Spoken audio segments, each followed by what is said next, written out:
Dear students, this is Praveen Agrawal from Management Department, Rotary Institute of Management and Technology, Chandosi, welcomes you in today's lecture of Managerial Economics. Today, we will discuss on the concept of market structure. Under this, the first concept is the concept of market. What is market? In generally, we are going into the market for making a purchase of different type of goods and services. It means market is a place from where we are making a purchase of goods and services, and sellers are selling their goods and services. But in economics, it is not a very simple term. Market refers to a complex set of activities by which actual and potential buyers as well as sellers which each other and the price as well as the output are determined. It means buyers and sellers are in contact with each other. They are bargaining at a particular price and as well as on the output. Then it is known as market. In this way, the market determines who the buyers and sellers are, what the price will be, and what quantities will be bought and sold. But when we are talking about the economics, then in economics, market does not refer to any fixed geographical area where sale and purchase of the commodity take place. It refers to any mechanism by which buyers and sellers of the commodity come in contact with each other. It can be a local market, it can be a regional market, it can be a national market, it can be an international market, or it can be a virtual market. Just like online marketing, telemarketing, it has no geographical limit, but it is known as market. Okay, so these online marketing or telemarketing has no fixed geographical area for sale and purchase of the commodity, but it is known as market. Clear? Now we will talk about the mechanism of market. As we know that in market, both buyers and sellers are available. It means two type of forces are there. The first is demand forces and second one is the supply forces. Demand is coming from the side of buyers in the market and supply is coming from the side of sellers. Both forces work in opposite direction. Demand is downward. It means more price, less demand, less price, more demand, and supply curve is upward. It means more price, more supply, less price, less supply. It means both demand and supply forces work in opposite direction, bringing the market players to a bargain front. It means both bargain, wherein both together strike a deal. And when bargaining is going on, they strike at a particular deal. The equilibrium prices are determined by the forces of demand and supply. There will be as many prices as the number of goods and services are. A set of all such prices together is called price or market mechanism.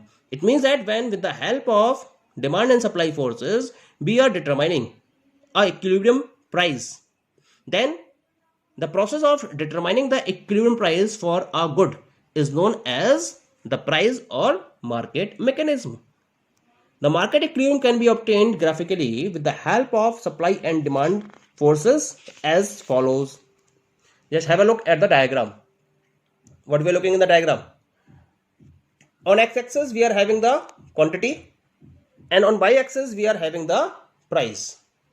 This is the demand force, downward sloping. This is the SS supply curve, upward sloping. Both demand curve and supply curve are intersecting at the point E. This point E is known as the equilibrium point.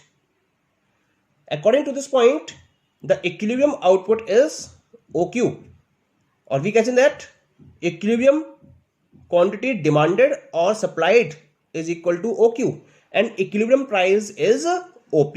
It means all the sellers will sell their products at this price OP and all the buyers will purchase that particular commodity at this price OP. This complete mechanism is known as the market mechanism. Clear? Now come to the forms of market. This is the new concept.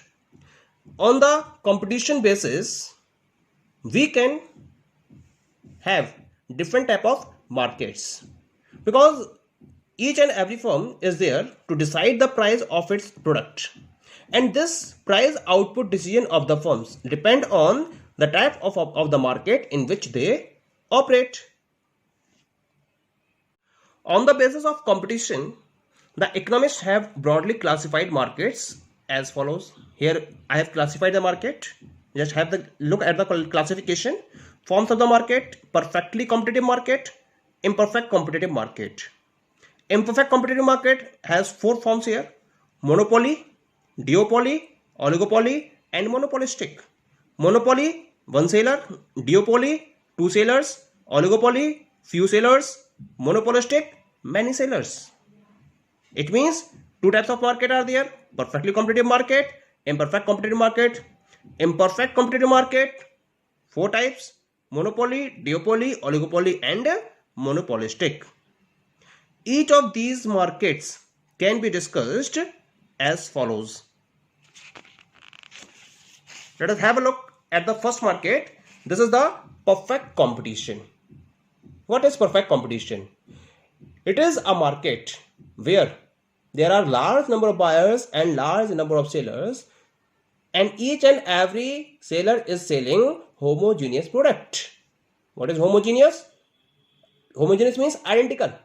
Means there is no differentiation in size, color, quality of all the sellers' product in the market. Then such product is known as homogeneous product.